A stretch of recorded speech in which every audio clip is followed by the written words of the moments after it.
Tolls now change on I-4 Express with the traffic, the high price you could pay. The weekend looks dry, but a much bigger storm system arrives next week. We're pinpointing that timeline tonight. Live from clickorlando.com and WKMG, we're getting results in your neighborhood now at 11 p.m. And I don't know what to tell my 6-year-old son when he asks, how did Daddy die? Why isn't Daddy here anymore? Now at 11, the father of her son was shot and killed while riding his ATV through an apartment complex. 1 week later, a prominent civil rights attorney and others are asking, is the man charged with murder the only one who should be held accountable? And a growing number of cities and counties are using school zone cameras to target speeders. Why police in one local city just pulled the plug, at least for now. Toll prices now change on I-4 Express with the traffic. We asked, what's the highest price you could pay? But we start now at 11 tonight with funeral arrangements in the works for the man shot to death while riding his ATV. I'm Ginger Gadsden. Thank you so much for joining us. Matt has the night off. Police say 32-year-old Jakeem Williams was gunned down by a man upset that Williams was riding in his complex. It happened at the Bay Point apartment complex in Winter Gardens last week.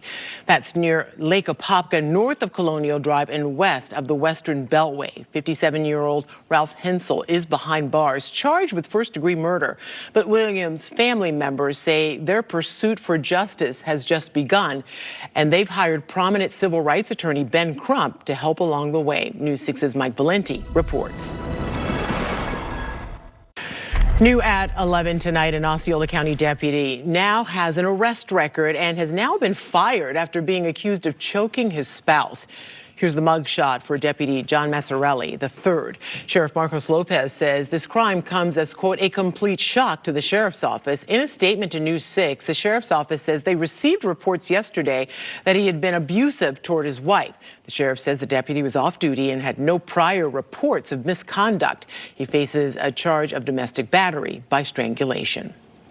Developing tonight out of Lake County, the woman accused of plotting a deadly ambush of Lake County deputies will not go to trial. Prosecutors say Julie Supizio was found not competent to stand trial due to psychotic spectrum disorder and schizophrenia spectrum disorder. Deputies were called to her neighborhood in early August to investigate a disturbance. Supizio was outside arguing with neighbors when deputies went into her house. Her husband and daughters opened fire, killing Deputy Bradley Link and hurting 2 more. All 3 of Supizio's family members took their own lives. Last year, the state announced it would seek the death penalty against Supizio. Well, it is setting up to be a weekend of roaring engines all over Central Florida. On the left, Sky 6 shows the giant mounds of dirt piled up ahead of Monster Jam. That's tomorrow at Camping World Stadium. On the right, the 84th annual Bike Week. It kicked off today and is expected to bring some 500,000 bikers to our area, especially in Volusia County. As we give you a live look at our Daytona Beach cam, don't be surprised if you see bikers making their way down Main Street right now. It looks a little quiet though, so be on the lookout though and be patient if you are driving anywhere in the area. Meteorologist Jonathan Kegas joins us now. What a great night to be outside though. It's beautiful. It is fantastic. I've been watching the sky cam all night, watching the different bikes go by. Certainly it's going to be a fantastic evening, fantastic week finally. Over the next couple of days in Daytona, we're talking temperatures into the mid-70s on Saturday, just a touch cooler on Sunday. We'll shift our wind a little bit off the Atlantic to bring in some relatively speaking cooler air. But a gorgeous couple of days and a gorgeous week getting into next week as well. Air temperatures in Mount Dora, we're at 59, nice and comfy for us. In DeLand, we're at 55. Kissimmee into St. Cloud, Point Siena, we're back to the upper 50s as well. Palm Bay, we're checking in at 62 degrees. Starting tomorrow, again, cool start, 40s and 50s for most of us. We are warming up nicely, though. 9 o'clock, we're right around 60, 67 degrees by 11, and then we're jumping back into the mid-70s tomorrow afternoon with a mix of clouds and sunshine. More sun than clouds, though. Gorgeous end of the weekend before some changes come down the pipeline. Early next week, we're going to be pinpointing higher rain chances. We're going to take you hour by hour and day by day as we go towards 11-17 tonight. coming up in a few minutes. All right, Jonathan, thank you. We have some breaking news to tell you about out of Orange County. A triple shooting that has taken a life. Deputies tell News 6 it happened around 8:30 on Grand Street in the Holden Heights area. When they arrived, they found 3 men wounded. A man in his 20s died at the hospital. An 18-year-old and a man in his 30s are being treated. If you have any information on what happened here, you're asked to call Orange County deputies immediately. Well, we have seen more local cities and counties adding school zone cameras, punishing speeders with automatic tickets in the mail. But tonight, Palm Bay police have pumped the brakes after some concerns. How can we trust that this technology will not be misused? For me, it's always been a money-making deal, you know, just another tool for a municipality to make money.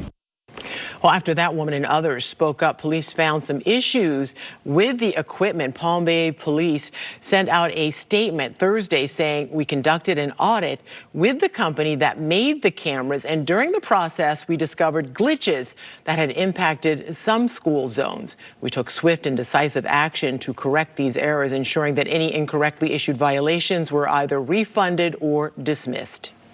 I don't think anybody wants to kill kids, but if they don't know they're in a school zone or, you know, approaching one, that's a problem.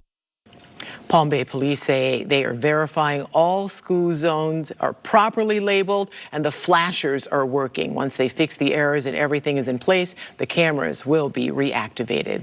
And earlier this week, we told you nearly 36 schools across Osceola County were adding speed cameras to school zones.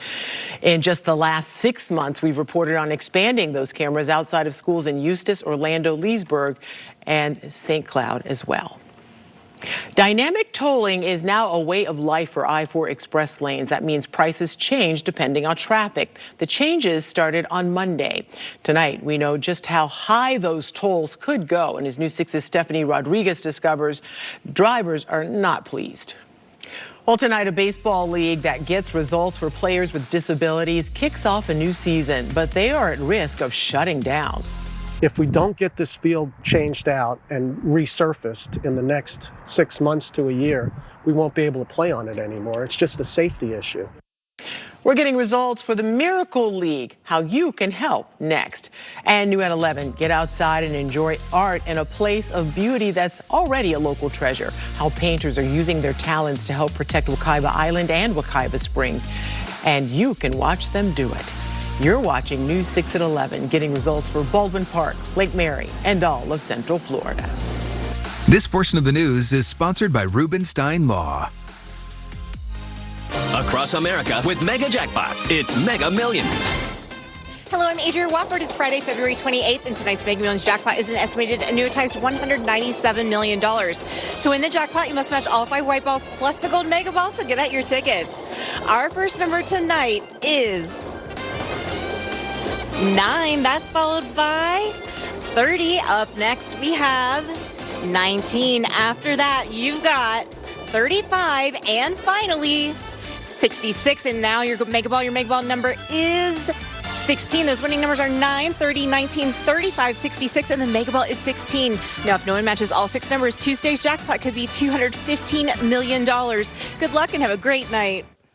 Get the latest news, weather, entertainment, sports, and more from the News 6 Plus streaming app. Download today. Baseball for everyone. That's the motto for the Central Florida Miracle League, dedicated to athletes with special needs. Their 20th season kicks off tomorrow at Trotters Park in Orlando, but their field is in such bad shape, this could be the last season there if it's not replaced. Anchor Justin Wormuth went to see what's needed to get results. Yeah, it is all worth it. And if you would like to donate to Central Florida Miracle League, look inside Justin's story at clickorlando.com.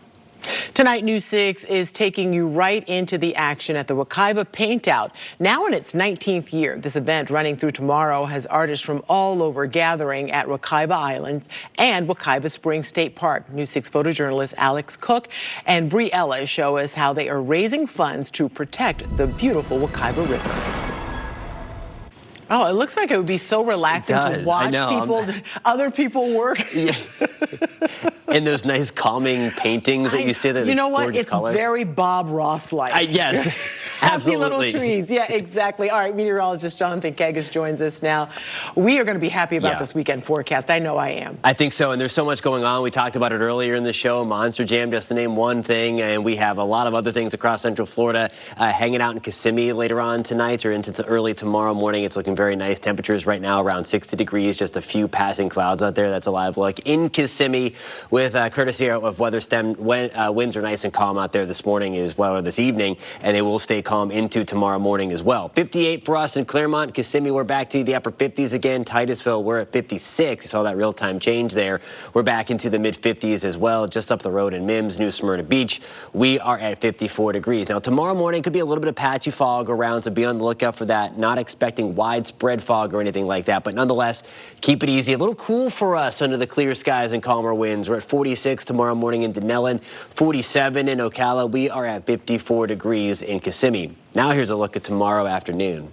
Sponsored by Strata Air Conditioning and Heating. AC emergency, you ought to call Strata. It's going to be hard to find a better weekend than what we have on tap for you. We're back to the mid to upper 70s for afternoon high temperatures. A few passing clouds out there. Otherwise, sunshine should be out after we burn off some of that fog early tomorrow morning. Playing that out for you right here overnight tonight. There's some of that fog trying to come back in. We do get in on some sunshine, though, once we get to the second half of the morning. You see the breaks there. A few extra clouds try to push back in again once we get into the afternoon and through your Sunday. Those clouds pose no threat to any kind of rainfall. But again, a very, very gorgeous weekend. What will pose some threat to rain is going to be our next system. We are going to see the warmth surge again. So mid to upper 70s again this weekend. You see the lines there as we fast forward to Tuesday afternoon. That's going to pump in the warmth out ahead of our next system hour by hour here. There's 9 o'clock on your Wednesday morning. Looks like we could have a line of some pretty nasty thunderstorms pushing towards the Florida Panhandle. I am anticipating some weakening with this as we do get into late Wednesday night into Thursday, but nonetheless could have some rock and thunderstorms late Wednesday into early Thursday as a pretty strong cold front slides through that will take our temperatures back down into the upper 60s and lower 70s by the time we get into the latter stages of next week. So a nice quiet few days, and then we'll see the weather action start to pick back up again. Temperatures on Saturday and Sunday, tomorrow and Sunday, we're back to the mid to upper 70s. Nice and comfy through Tuesday, a little bit warmer on Wednesday out ahead of that system. That 40% shot for storms you see there, that's going to be later in the day on Wednesday.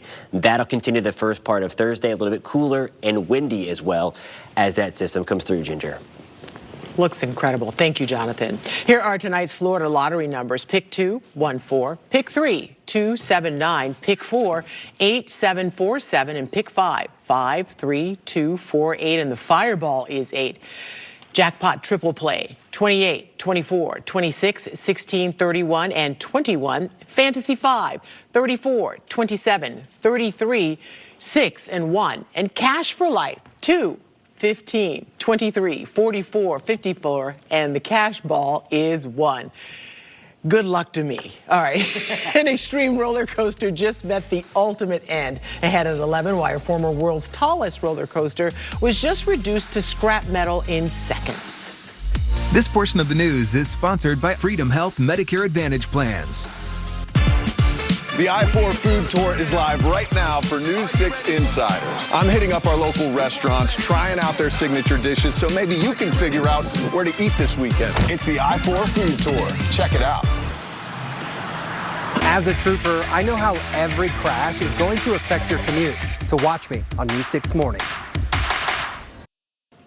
Well, you know, roller coasters have always had their ups and downs, but what was once the world's largest coaster just plummeted into history. A team of demolition experts imploded Kingda Ka this morning at Six Flags Great Adventure. That's in New Jersey. The coaster made its debut back in 2005, launching riders to a top speed of 128 miles an hour. Six Flags says it retired Kingda Ka to make way for new rides.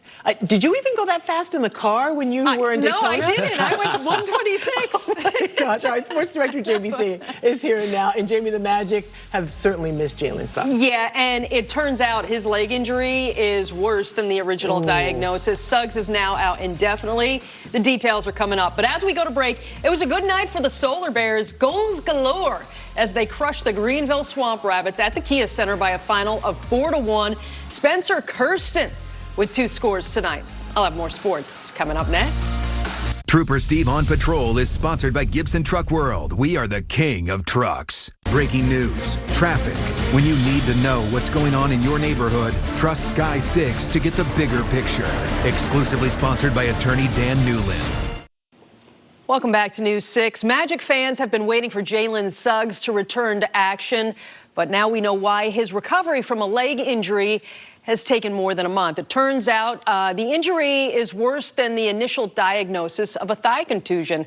That looks pretty fun. Yeah, so Daytona Supercross starts with heat races, starts at around 7 o'clock. Then the action on two wheels continues at Daytona next week because motorcycles get on the pavement for the Daytona 200, which is wild as well. Yeah, but this week they have perfect weather for it. No excuses. Yeah, looks like a lot of fun out there. All right, Thank you, Jamie. And thank you for joining us for the news tonight. You can find all of tonight's stories plus breaking news and podcasts on News 6 Plus. It's free to download on your smart TV or streaming device.